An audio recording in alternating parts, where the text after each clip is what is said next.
Everyone कैसे हैं। मैं आशा करती हूँ सारे बच्चे बहुत बढ़िया होंगे। और आज का पेपर तो क्या ही गजब आया था, बहुत ही मस्त और बहुत ही सिंपल आया था। तो चलिए बात कर लेते हैं। सबसे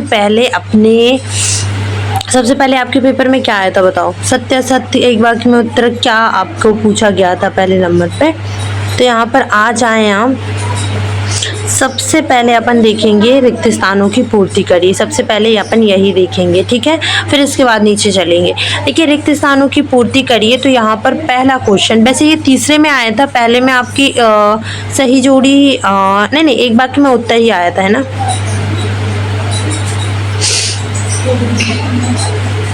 ठीक है, पहले अपन रिक्त स्थानों की पूर्ति कर लेते हैं। पहले देखिए आप, रिक्त स्थानों की पूर्ति में पहला क्वेश्चन है कि दो बिंदुओं के बीच विभवांतर नामक यंत्र द्वारा ज्ञात किया जाता है।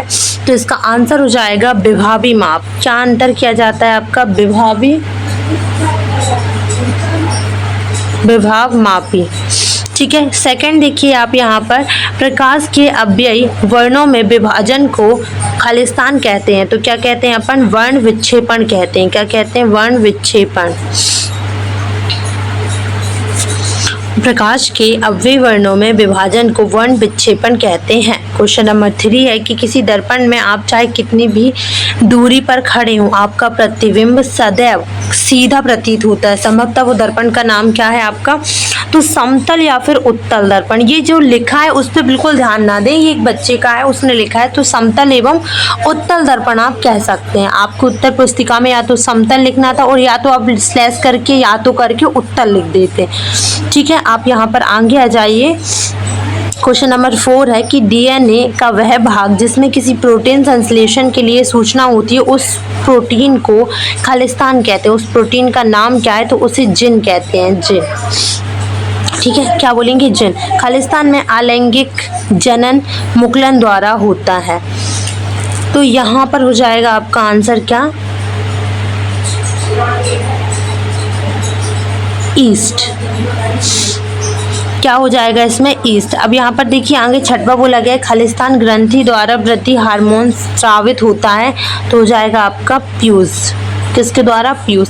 अब यहाँ पर इंग्लिश वर्जन वाले वो अपना इंग्लिश का कर लें आप लोग। फिर इसके बाद अपन चलते हैं, सही विकल्प चुनकर लिखिएगा। पे यहाँ पर देखिए पहला क्वेश्चन, ये जो समीकरण दिया है, ये जो अभिक्रिया हुआ है, ये अभिक्रिया किसका उदाहरण है ये पूछा है। संयोजन अभिक्रिया का, द्विविस्थापन अभिक्रिया का, वियोजन या फिर विस्थापन अभिक्रिया का। दूसरा क्वेश्चन है कि कोई विलेय नीले लिटमस को लाल कर देता है तो इसका पीएच मान कितना होता है? तो इसका पीएच मान 1 होता है। कोई विलयन नीले लिटमस को लाल कर देता है, इसका पीएच मान संभवतः 1 होता है।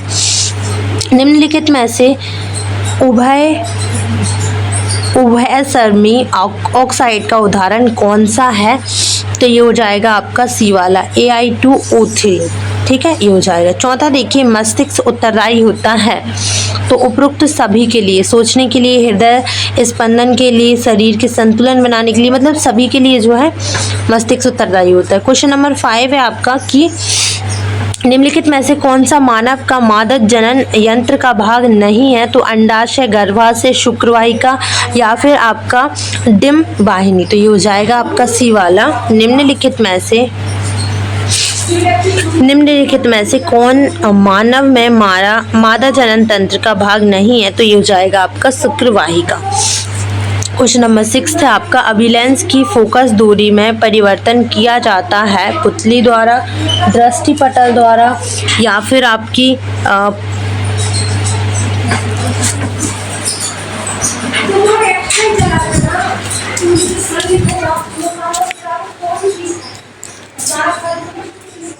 यहाँ पर आप देखें, निम्नलिखित में से कौन से मानव में मादा जनन तंत्र का भाग नहीं है? तो ये हो जाएगा अंडाशय, गर्भाशय, शुक्रवाहिका या फिर आपका डिम वाहिनी। तो हो जाएगा आपका शुक्रवाहिका आंसर। अभिनेत्र लेंस की फोकस दूरी में परिवर्तन किया जाता है तो दृष्टिपटल द्वारा, पुतली द्वारा, पश्चमाफी पेशियों द्वारा या फिर आपका परितंत्रिका द्वारा। तो इसका राइट आंसर हो जाएगा आपका क्या? लेंस की फोकस दूरी में परिवर्तन किया जाता है तो इसका हो जाएगा छठवे का आपका सी वाला, है ना, पश्चमावी पेशी द्वारा।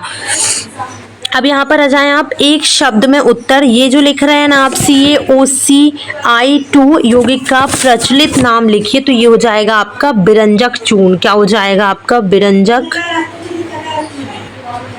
चूर्ण। दूसरा नंबर कौन सी एक धातु आसानी से संचारित नहीं होती है? तो या तो सोना लिख दिया आपने या फिर चांदी। आप लोग क्या लिख कर आए मुझे कमेंट सेक्शन में बताइएगा, या तो सोना या फिर चांदी, है ना। मिश्र धातु क्या होती है? तो दो या दो से अधिक रासायनिक संकेतों का आदान प्रदान जो होता है ना, दो या दो से अधिक धातुओं का मिश्रण जो होता है वो मिश्र धातु होता है। हमारे मस्तिष्क का कौन सा भाग सुगंध का पता लगाता है? तो हमारे अग्र मस्तिष्क का काम होता है। मैं आशा करती हूँ सारे बच्चों ने सही लिख कर आए होंगे और हमने जो बताया है बेटा वही आया है। ये डेफिनेटली चीज थी और हो चुकी है। दो तंत्रिका कोशिका न्यूरॉन के मध्य अंतर्गथन स्नैप्स में कौन सी क्रिया होती है? तो ये होती है आपकी रासायनिक संकेतों का क्या करती है? आदान प्रदान करती है। रासायनिक संकेतों का आदान प्रदान होता है, ठीक है। विद्युत शक्ति का व्यापारिक मात्रक क्या है? तो ये होता है किलोवाट। विद्युत शक्ति का व्यापक मात्रक क्या होता है? किलोवाट,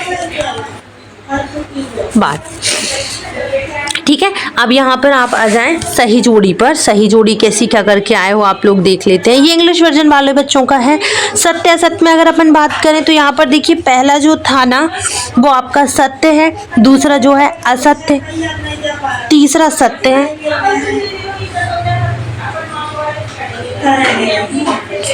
तीसरा आपका सत्य हो जाएगा और चौथा जो है ना वो आपका असत्य हो जाएगा, पांचवा सत्य हो जाएगा, छठवां असत्य हो जाएगा, ठीक है। अब यहाँ पर आगे देखिए सही जोड़ी और मिला लेते हैं अपन। यहाँ पर देखिए सही जोड़ी, पहला जो लिखा है ना ये आपका ऑक्सीजनित रक्त। यहाँ पर थोड़ा सा अपन जूम कर लेते हैं इसको। ये देखिए आपका ऑक्सीजन जनित रक्त, तो इसका हो जाएगा पहले का आपका डी वाला ये, ठीक है। दूसरा यहाँ पर देखिए वी ऑक्सीजनित रक्त, तो इसका हो जाएगा आपका सी वाला सिरा। द्विलिंगीय पुष्प, तो इसका हो जाएगा आपका एफ वाला ये।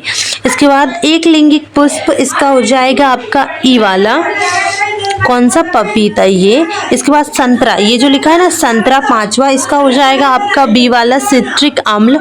सी खेती का डंक, तो इसका क्या हो जाएगा आपका ये मैग्नेनाइट अम्ल, ठीक है। अब यहाँ पर देखिए आपके जो क्वेश्चंस आए थे बहुत ही सिंपल आया था पेपर, जितना हमने सोचा था उससे भी ज़्यादा सिंपल पेपर आया था। मैं आशा करती हूँ सारे बच्चों का पेपर बहुत ही बढ़िया गया होगा और क्या क्या कितने गलत है कितने सही है कितने नंबर के आप लोग करके आए प्लीज़ मुझे कमेंट सेक्शन में बताना। वीडियो पसंद आई हो तो वीडियो को लाइक कर देना। और यार बहुत लेट वीडियो डली उसके लिए माफ़ी चाहूँगी, बहुत पहले डल जाता लेकिन मोबाइल ऑफ था इस कारण से नहीं डल पाया। तो thank you so much for watching this, thank you.